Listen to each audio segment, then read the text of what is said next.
Okay. Hi, everyone. Good afternoon to everyone. I am Aqsa Bashir, and I am a student of MPhil. I am studying microbiology and molecular genetics at University of Punjab, and I am doing my research on the immunology topic.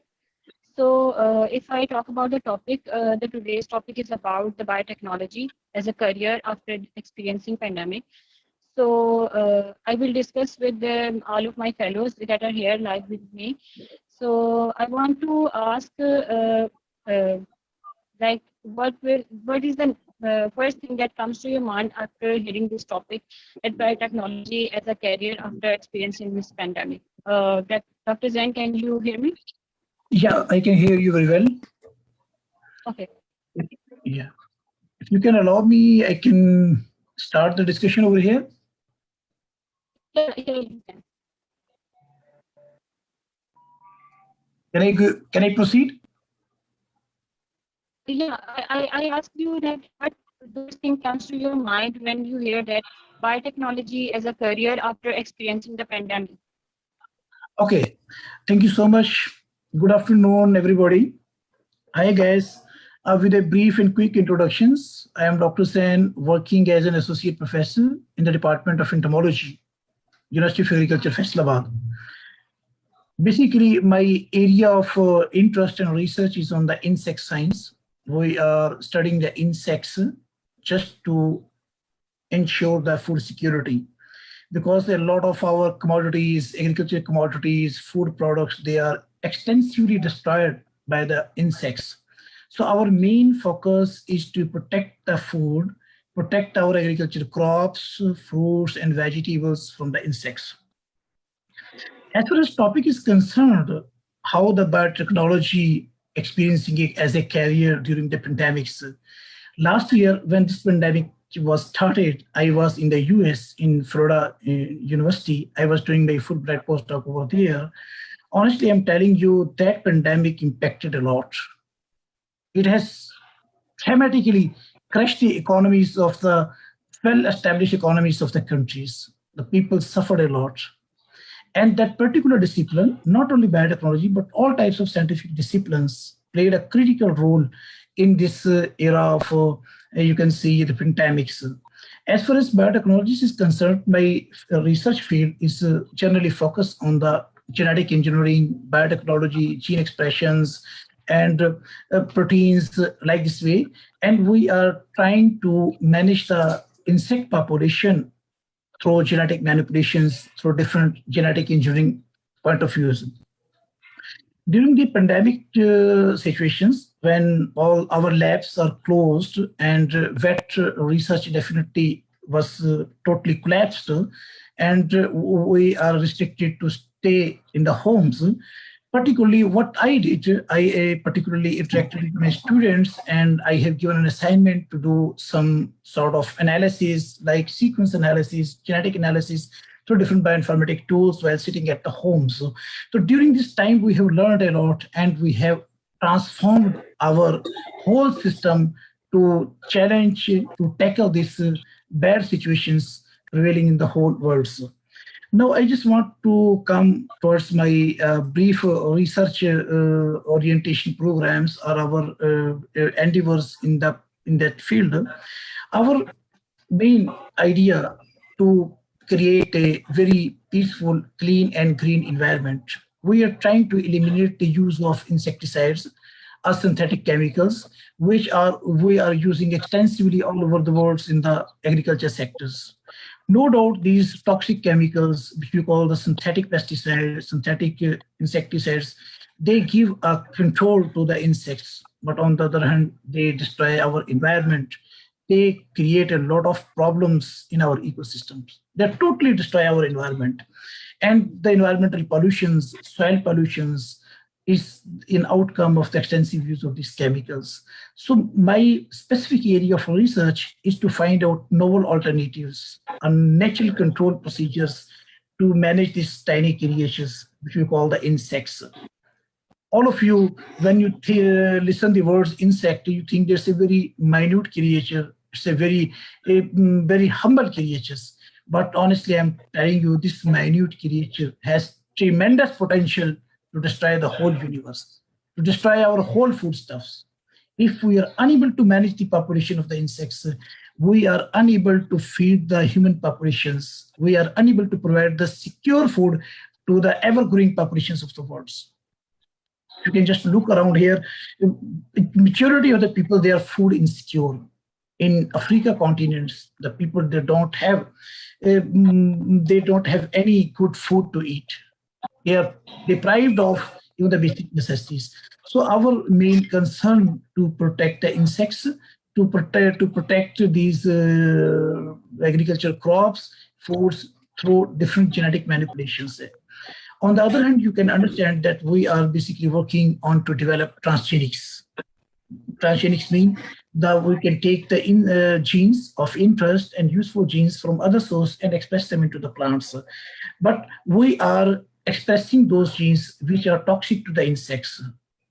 All of you many times heard the name of BT insecticides, BT crops, the crops which have expressed genes of BT toxins. BT Bacillothrungensis is a soil-borne bacterium. That particular gene, which is lethal to the worms, which is lethal to the bollworms upon ingestion, is expressed in the crops. In Pakistan, we have two cotton and corn crops. Two types of transgenic crops are being grown in Pakistan, are cultivated over here by BT cottons and BT corn. But unfortunately, these transgenics have developed a lot of resistance against these insects, for which they have already been developed. In cotton, there is a significant development of resistance against an insect which we call the pink bollworm, Pectinophora gossipera. It has developed a very critical resistance against BT cotton crops.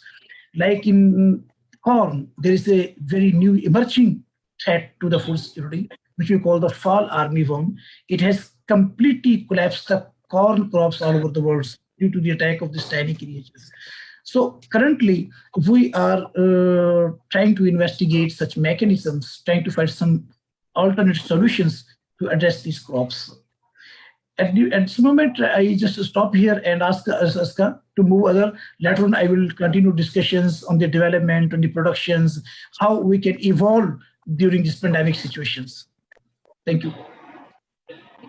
Thank you so much. And talk about the resistance thing, I think it's a very important thing to be discussed.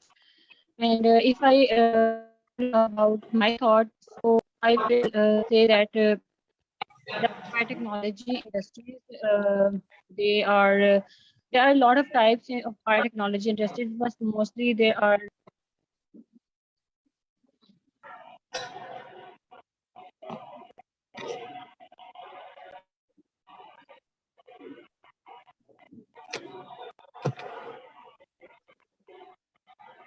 sorry names. Okay, so if I talk about the production thing, you can say that with the help of biotechnology, now it's easy to produce a large amount of quantity in a very low time. And this is a practical example of vaccine protocol.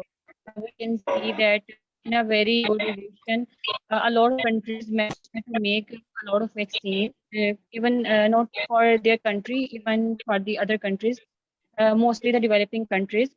So even not in the health field, in also the other fields, where technology is used to increase the production of anything.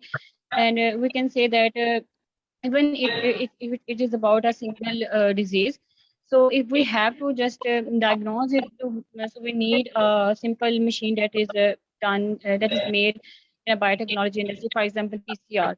So it's just a small thing, but it really helps a lot whenever you have to diagnose the thing. So I want to ask that if anybody want to share their thoughts.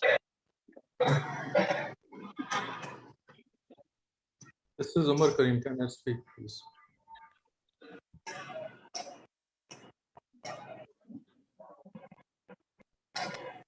Am I audible?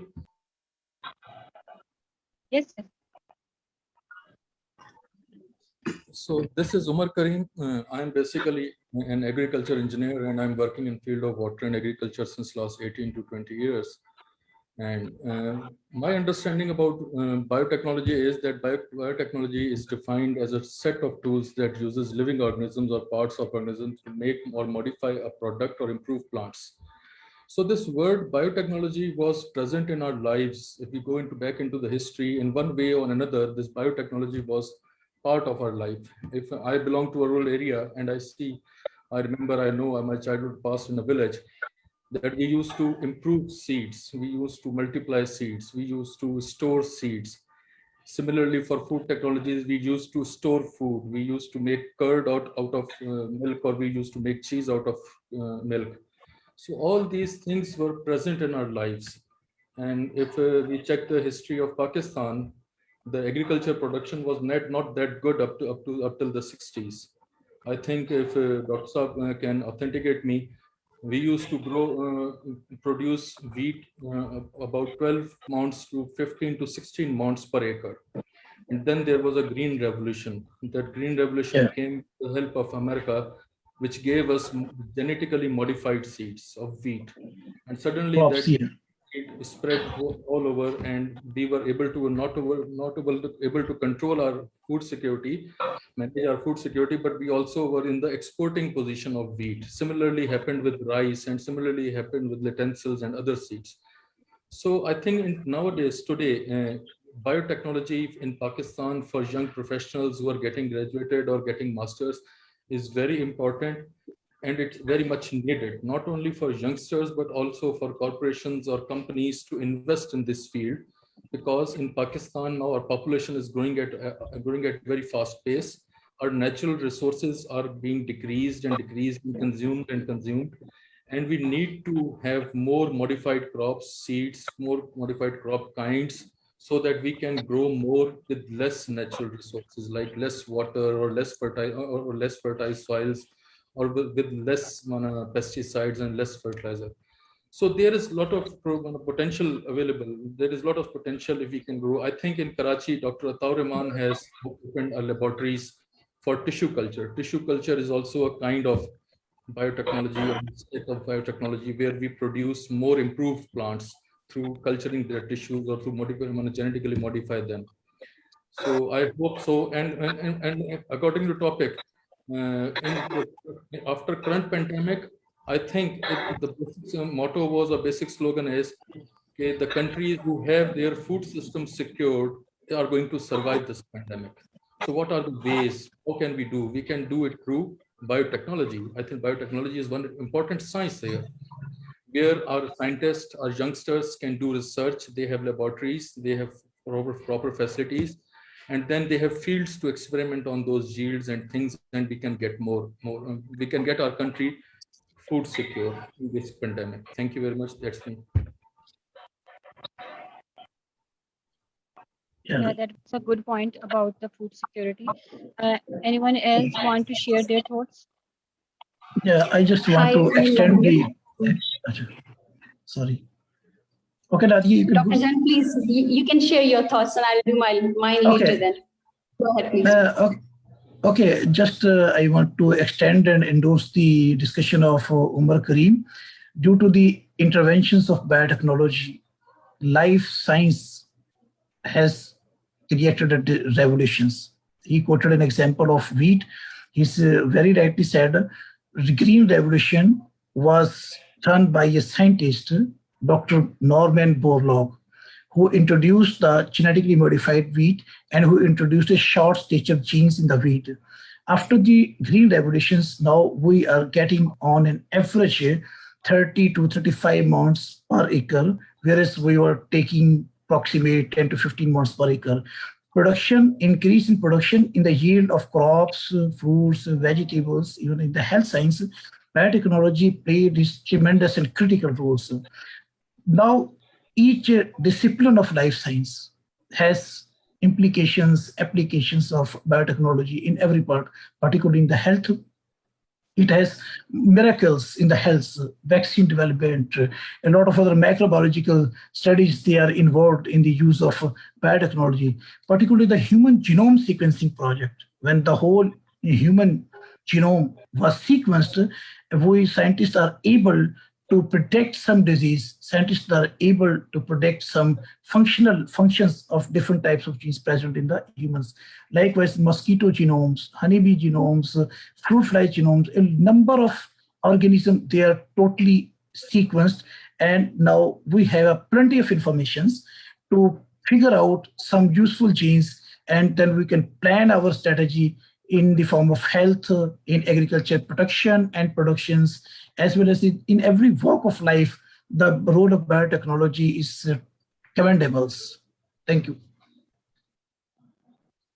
Yeah, that was a very good point that Human Genome Project was done due to the help of biotechnology.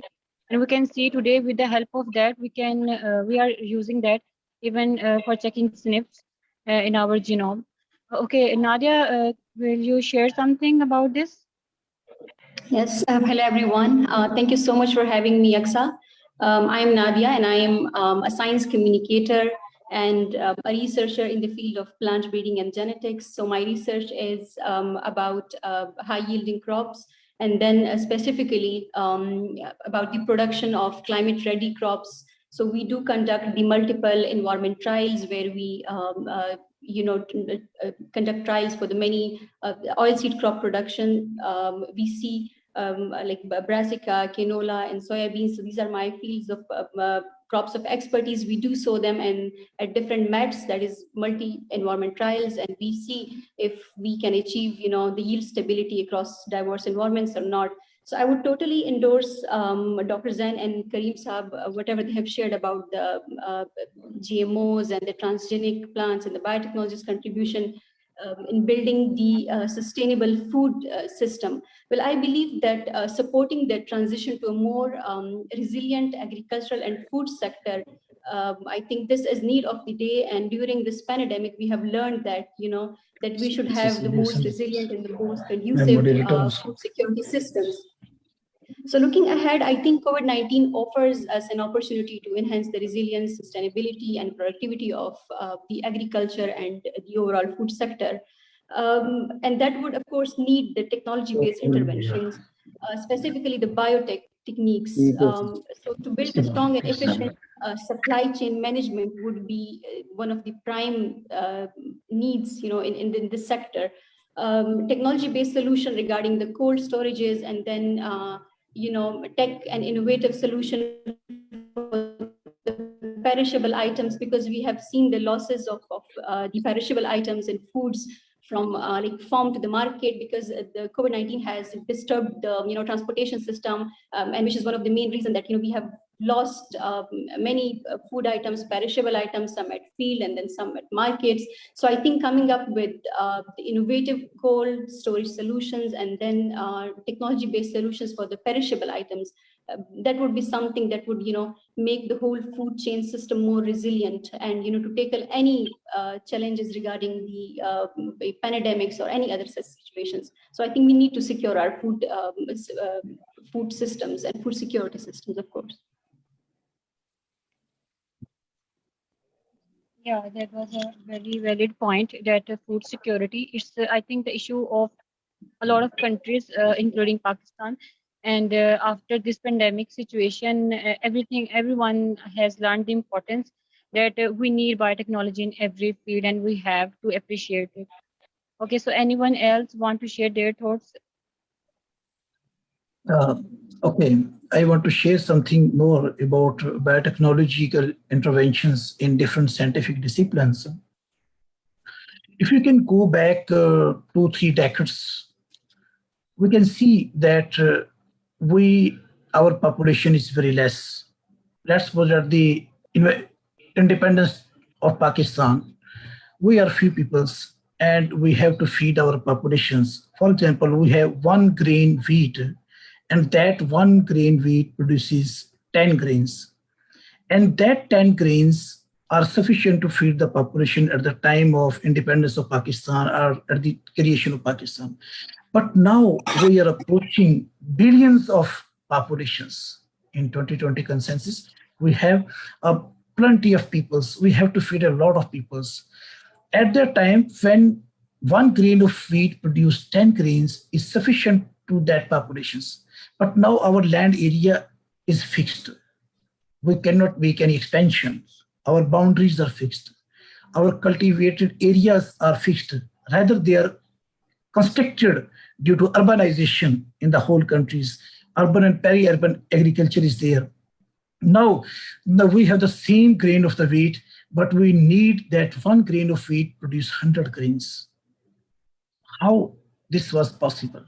It was possible and achieved only and only due to the interventions of biotechnology. Through this scientific discipline, through this sophisticated package of tools, we exploit the potential of any living entities, of any living organisms. We can apply in every field of life science.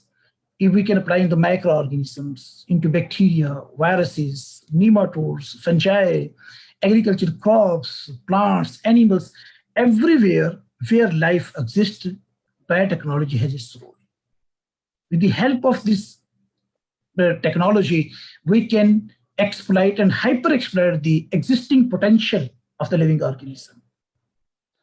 In agriculture, we have a bumper crop yield in the wheat, in corn, in rice, everywhere, because it's a need of the time. We have to feed our populations.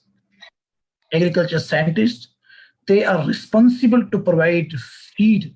They are responsible to provide food to the ever-growing populations.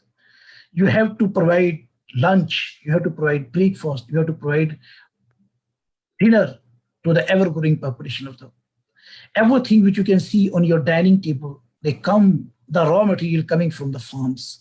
So from farm to the fork, during this supply chain, we need to produce and we need to protect it. Both protection and production entirely depends on the sophisticated techniques which we collectively call biotechnological interventions or biotechnological techniques. That's why we are able to feed our populations. There is a program of the United States which we call the Feed the Futures, in which they try to develop some entrepreneurships. And through these entrepreneurships, scientists, experts, researchers, graduate students who are involved in active research programs, they are able to produce some products, they are able to resolve some solutions, they are able to give some sort of solid policies to develop sustainable strategies. So biotechnology during the pandemic has a critical role, and it has evolved a lot of dimensions during this pandemic era. While analyzing the data of the sequence, if you can, when we talk about the biotechnology, we must have some basic concepts. Particularly, I always teach the course biotechnology, insect molecular biology to my under and postgraduate and MPhil and PhD students. If we don't have concepts, basic concepts, it looks like a hypo. You can see just look like a sports theory, a hypophagous theory. It looks like. So that's why the information present in the DNA, which we call the genetic material, which we call the hereditary material, basically it is a chip. Just the chip or SIM we can use in the mobiles. It has all coded informations. That is why, if you can recite the Holy Quran, in the Holy Quran it is mentioned on Lohe Mahfuz. God has written each and everything about your destiny, about your blessings, about your difficulties, about your illness. Each and everything is written on the slab, which you call the Lohe Mahfuz. Actually, what's the Lohe Mahfuz?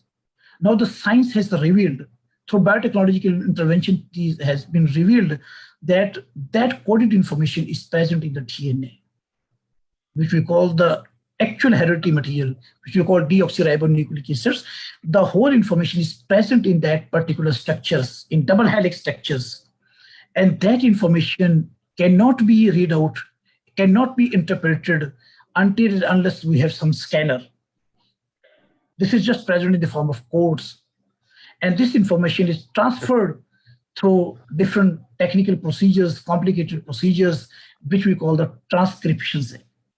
That transcription again transferred to some products, some effector molecules, which we call the translations.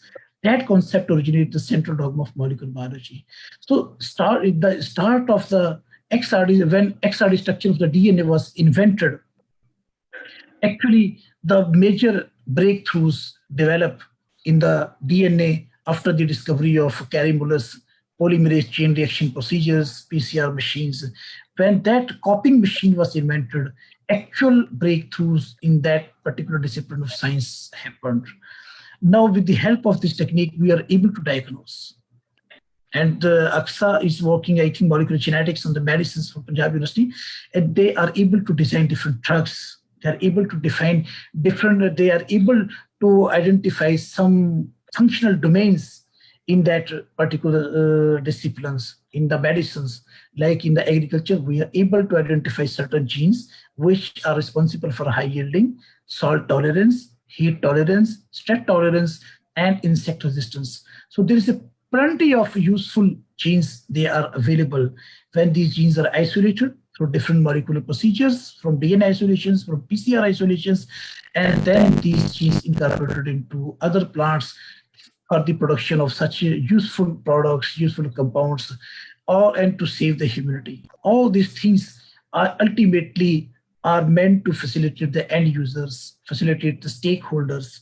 Our stakeholders are the farmers, are the human beings, and we have to protect them. We have to improve the economy of our farmers. And in case of the health professionals, our stakeholders, the whole humanity.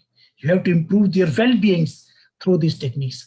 So contribution of biotechnology has very long and strong debate. It plays its role in every walk of life, in every walk of a life science. Life science, all discipline needs biotechnological interventions to investigate the things on real basis, on molecular basis, on cellular basis. With the inventions of the cell, we are surprised. Cell is an entity which you can't see with your naked eyes. You can see only with the high magnification microscopes. Just imagine, nature has created so sophisticated organelles inside the nucleus. And even a single nucleus is responsible for the normal functioning of the whole body. Lot of chromosomes, nucleus, endoplasmic reticulums, Golgi, a lot of things are there. On the invention of high magnification microscopes, scientists are able to see something inside that cells. Now, another beautiful research area is the stem cells, like tissue culture. With the help of biotechnology, the scientists take the researchers just took one cell and they regenerate the whole organ. Alumna in Pakistan, I know very well Sir Abdurrauf Shukuri and School of Biological Sciences. The such our hardworking colleagues and senior colleagues and mentors and our professors and teachers, they are involved in such type of sophisticated research. So all these things are happen only due to the applications of biotechnology. Thank you. Exactly, you raised a very valid point, and I will add something biotechnology is also like in food sector. I was reading an article that was about that now the scientists are working on adding like vitamin D in wheat. So with the food, they are trying to add the other nutrients so that they can feed the whole nation like easily because now with the only the organic food you cannot feed the whole nation. And Ammara, can you add something about this thing? Hi everyone.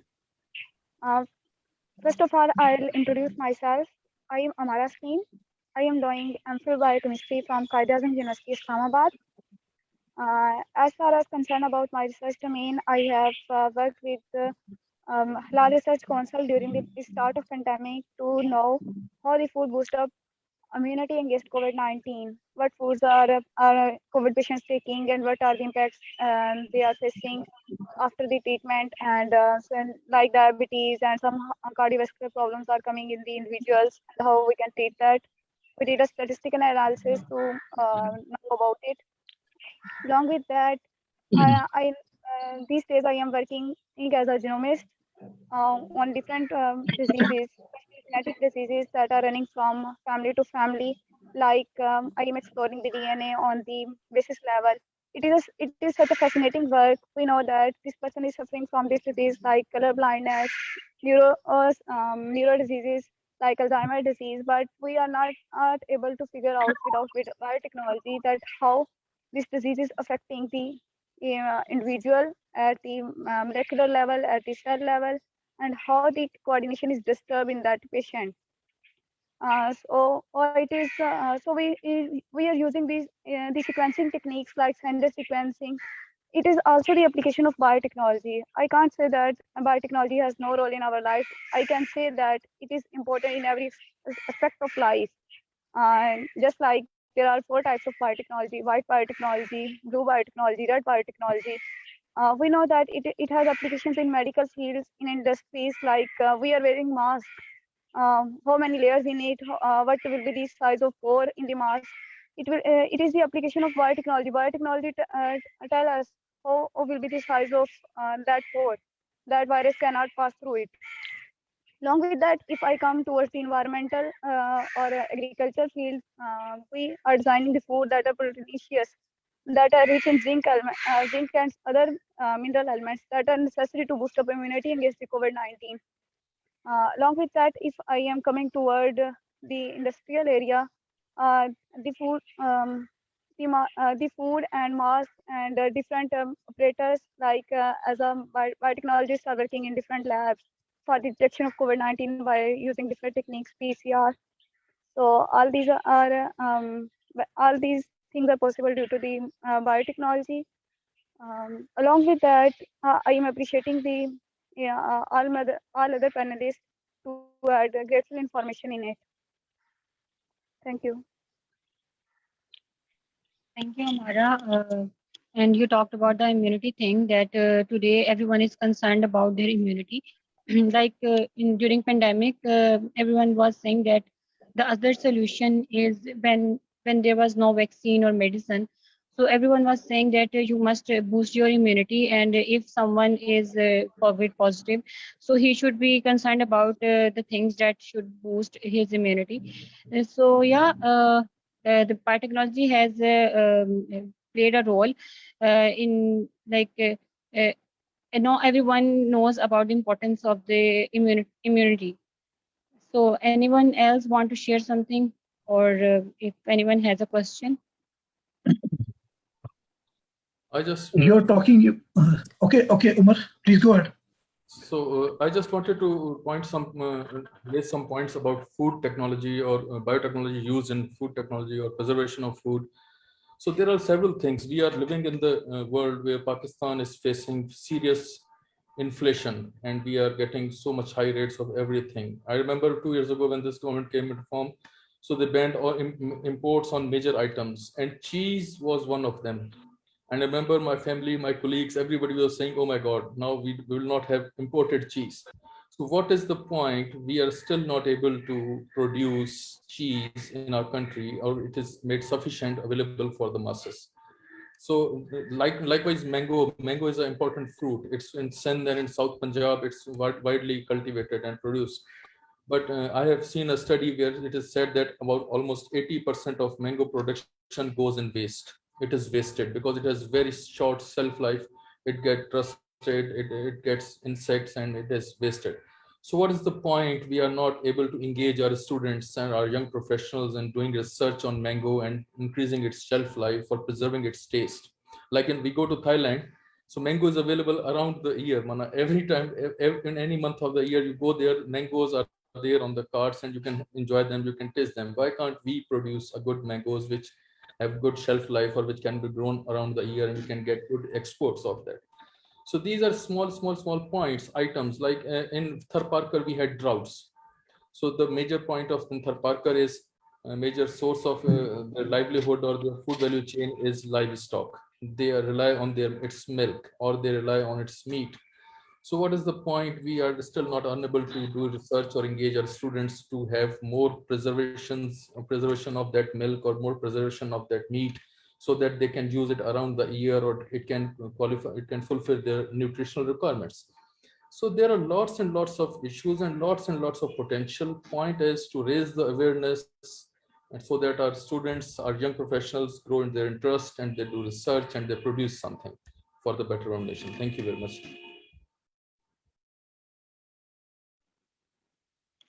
Thank you for sharing. Anyone else want to share or have a question?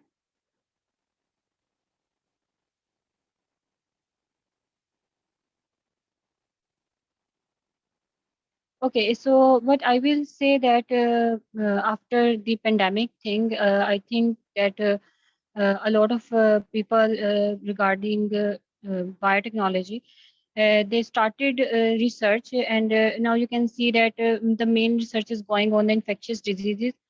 So when it comes to a disease, it's not about the diagnostics and the solution. Even if we have to see that our solution, even for example, if it is a vaccine or a medicine, if we have to see that is it working or not for a person, so again, we are dependent on the biotechnology tools because, if, for example, if we do the antibody testing, it's about the microbiology thing, but we need the tools and the kits. They all are provided by the biotechnology industries. So prognosis is a very main thing because the people who have a very low immunity and if they are receiving some medicines or vaccines, we have to do a check to see that is it working for him or not. So I think that even with a solution for the checking thing, again, the biotechnology works for it.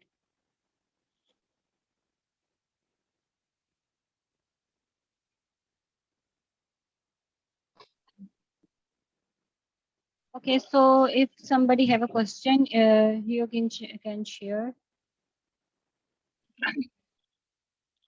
The chat box, I didn't see any question up till now. If from the participants in the audience have any questions regarding my discussions, particularly the insect biotechnology, a role of biotechnology in insect control, in food security, I would be happy to reply you. If you people want to ask through my email, I can share my email over here. You're most welcome to just post the questions at my email.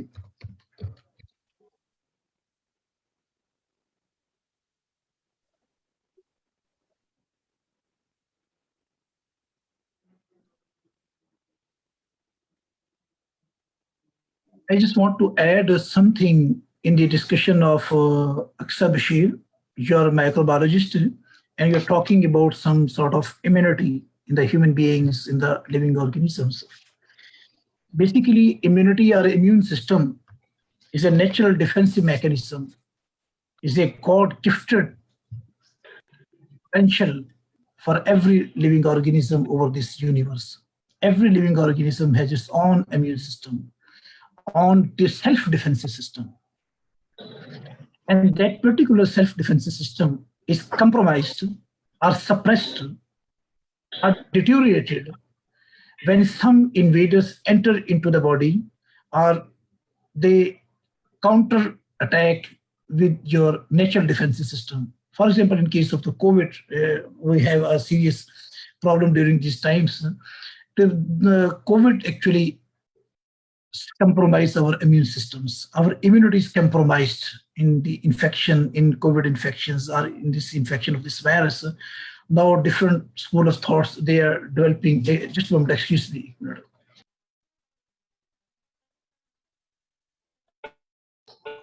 Now, different scientists, different researchers, they are engaged to develop some sort of vaccines. We can see during these times we have plenty of vaccines in the form of Pfizer's, Moderna, Sinovac, Sinopharm, like this way.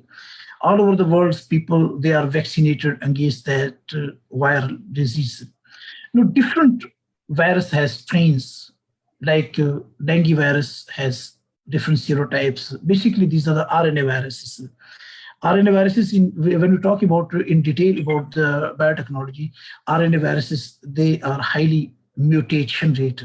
They mutate rapidly. That is why it become difficult to develop vaccines. Vaccine can be effectively developed against some sort of stable strains. But in case of like we're talking about some dengue, we are unable to develop some vaccines because it has different serotypes. And these serotypings are gradually and constantly and very quickly they are changing.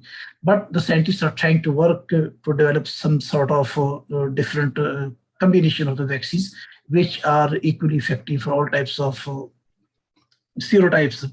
This is possible only due to the production of the application of biotechnology through recombinant DNA technology, through gene expressions in bacteria or in other suitable vectors. We are talking about the immune system. When immune system is compromised, I myself is specifically focusing on the immunity of the insects. When we apply some toxic chemicals in the form of insecticide or spray on the insects, that toxic chemicals enter into body of the insects and it suppress the immunity of the insects. What happens as a result of that? The vital organs of the insects are damaged and insect become susceptible and its mortality occurs. But sometimes when such toxin enter into the body of the insects, even into the higher animals, even into the human beings, the immunity system or immune system secretes certain detoxifying enzymes. Those detoxification enzymes degrade that toxin or poison, and that toxin or poison become non-functional or useless for particular organism. In this way, the organism survive, and we can say it is a resistant strain. It has become resistant. Like in microorganisms, in bacteria, there is a serious challenge and threat of the development of resistance against the antibiotics. And in this way, superbugs are involved because constantly using the antibiotics, they develop resistance in the bacteria. The microbiologists, they are working constantly to overcome of these resistance mechanisms, and they're trying to understand how this genetic basis of the resistance are involved. I want to quote an example from my field of research here. There is an insect which we call the pink bollworm, commonly we call gulabi sundi. In our country, throughout Punjab, throughout southern Punjab, throughout the whole province of the Sindh, where the cotton is grown, it is almost total collapse and failure of the cotton only because of this single worm, single insect. Why? When poison enters into the body of that insect, which we call the pink bollworm, it has some receptors. There are 3 receptors inside the body of that organisms.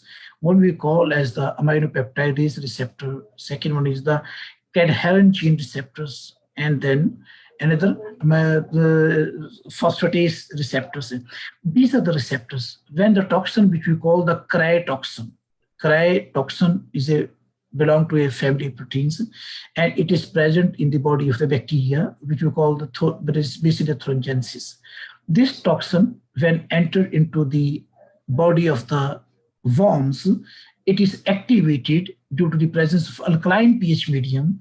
It is activated, and that toxin target these receptors. One of the receptors, which I told just now, cadherin, it has mutations. It is mutated now. So what happens? That toxin becomes useless and immediately metabolized from the body of the insects. Ultimately, what happens? Insect remains survive and it becomes resistant. Now the scientist and the company of the seed, the Monsanto, is the leading company in the whole world for the production of transgenic crops, transgenic maize, transgenic cottons. They have highly sophisticated experts. They are working. Focused research group is working to overcome this resistance problem in transgenic crops. So this is possible only due to the interventions of the biotechnology. So biotechnology addressed the issues and tried to resolve the issues at the cellular levels, at molecular levels, at different macro levels. That's why it has wonders, and it's a wonderful science. And I personally suggest to the young graduates, the young scientists of life science, they prefer to choose this discipline because its application is in every discipline of the life. When you apply biotechnological techniques, your research data becomes highly valid and more reliable, and you can publish it in good, reputable journals.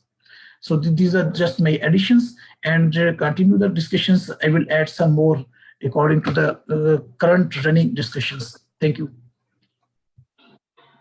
Right. So I would like to add something in, if anyone else is not speaking at the moment.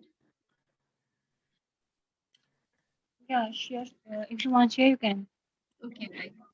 Okay, so talking about the impactful research, I would like to draw the direction of the conversation towards the building linkages between the research institution, the R&D institution, academia, and industries.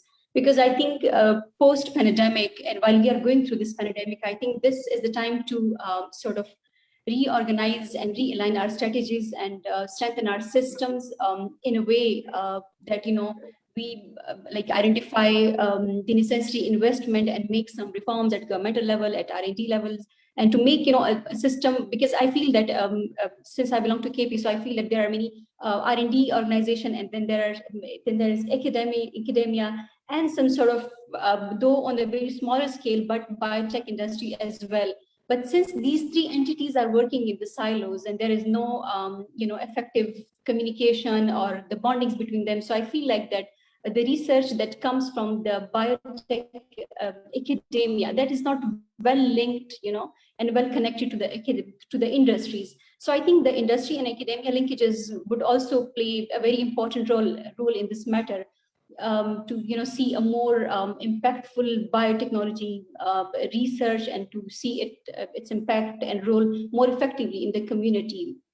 Also, I think the collaborative R&D projects, or the collaborative consortia between R&D industries and academia in the biotechnology sector, be it the health biotechnology or be it the plant genomics, I think they should come forward, and the need should come from the market or the industries, and then the innovators and the research workers, they should work with the industry to realign their focus and to produce the solution oriented initiative in this regard. Because I believe that in KP we have Nuclear Institute for Food and Agriculture, and then we have Agriculture Department, and then we have Institute for Biotechnology and Genetic Engineering. But the thing is that again, they are working in silos, and we are unable to sort of trace their progress in this whole field, be it biotechnology or the plant genomic sector. So I think in order to have the most resilient food security system based on the biotechnological interventions, we need to have that connection and communication as well. Yes. Okay. So we have a question that can you elaborate about the effects of genetically modified food on our health? So if anybody want to answer this question. Okay, Shanila, I want to comment on your questions about the use of GM crops and what is their effects on our health. Here I just want to mention there is always a debate between the scientists, between different school of thoughts. There are two school of thoughts. One school of thought is of the opinion that we should not disturb the nature. And we call, say, these are the naturalist or orthodox style. They are of the view that we shouldn't disturb the nature. But on the other hand, there are views of the scientists, there are views of the researchers, and a large group school of thought. They have the view that we should manipulate, we should modify the things for the production of useful compounds, for the production of useful things in the best interest of humanity. These are two different schools of thoughts. There is a serious concern on the use of GM crops as a food. In the UK, in Europe particularly, people don't prefer to eat genetically modified crops, mostly pulses.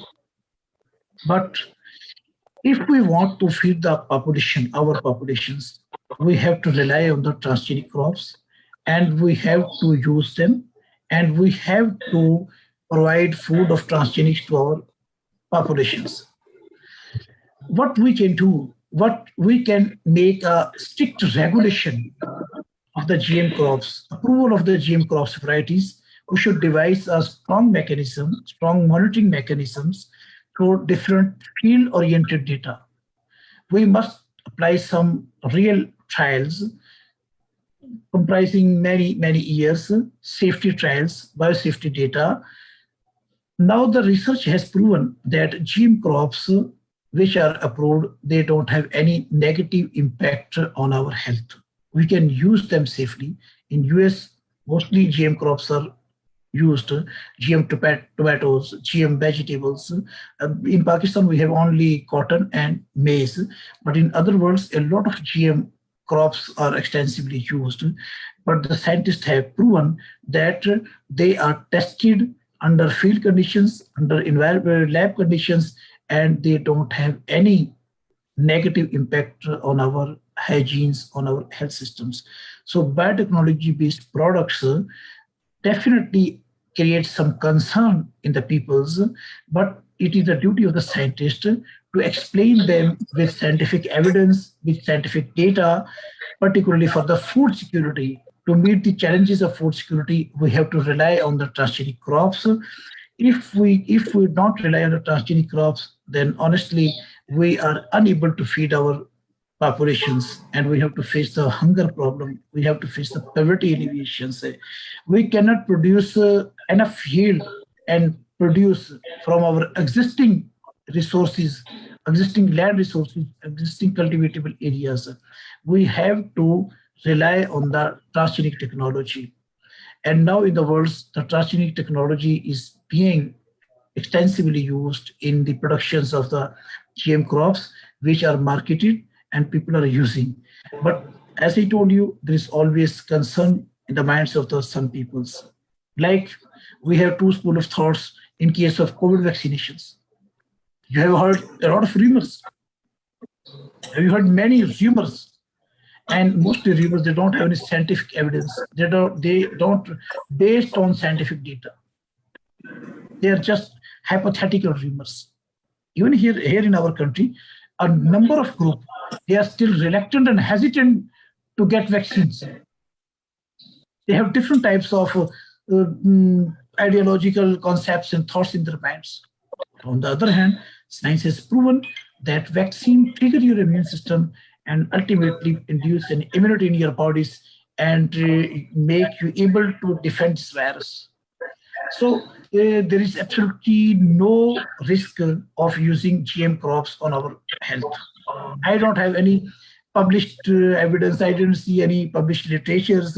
Maybe there are some certain the evidences are there, but honestly, I didn't saw any published work and evidence on our health.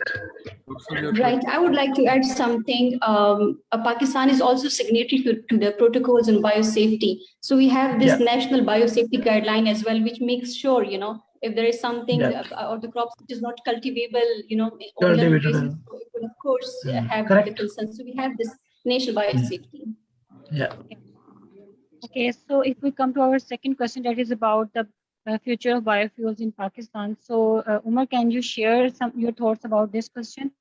Yes, Biofuels. the future of biofuels in Pakistan is very bright, but we need initiative in that.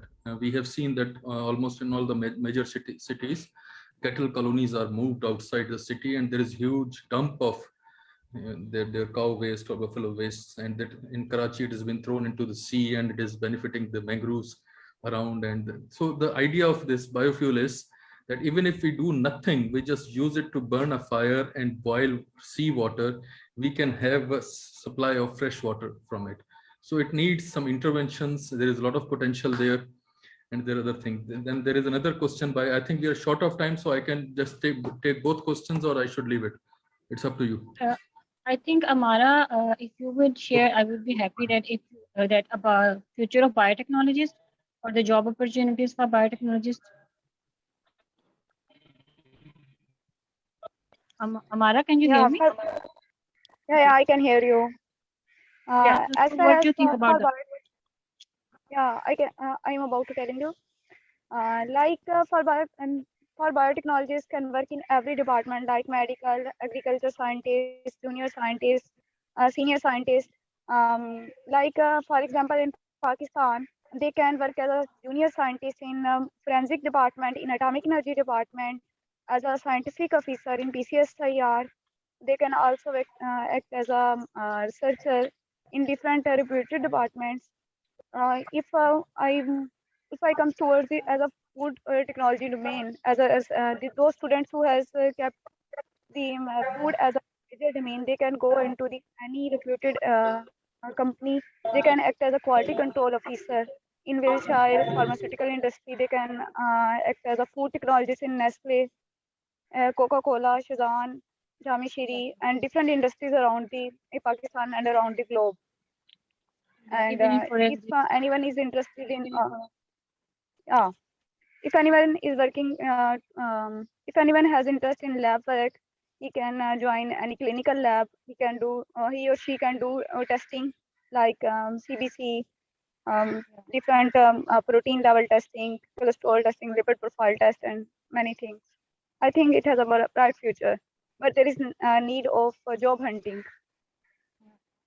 Thank you, Ammara. So, Umer or Nadia, any one of you, can you answer the last question of our do you have any data about contribution of biotechnologies in local industry and national GDP? I think I have found a reference of almost the federal government is trying to take it to 4% of GDP.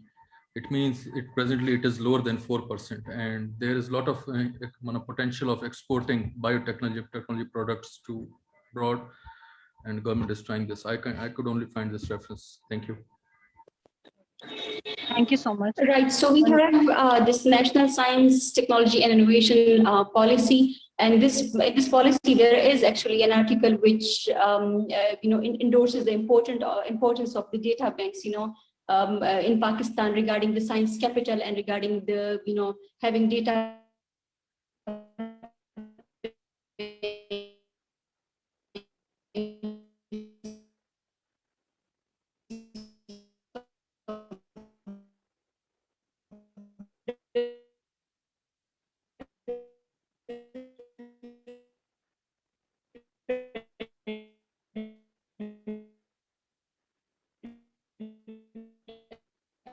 We cannot hear you, madam. STI, science tech.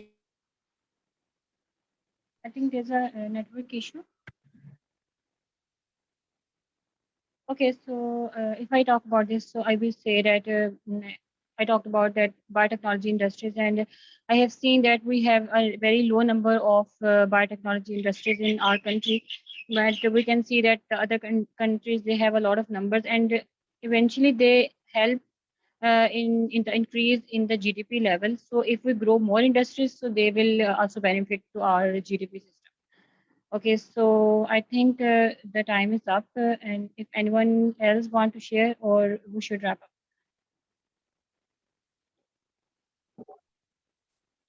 I think so that's thank it. you. Yeah, thank you all for your thoughts. It was a very good session, and I think even I have learned a lot of things from you guys, and I think it would be helpful for all of us and even for the viewers.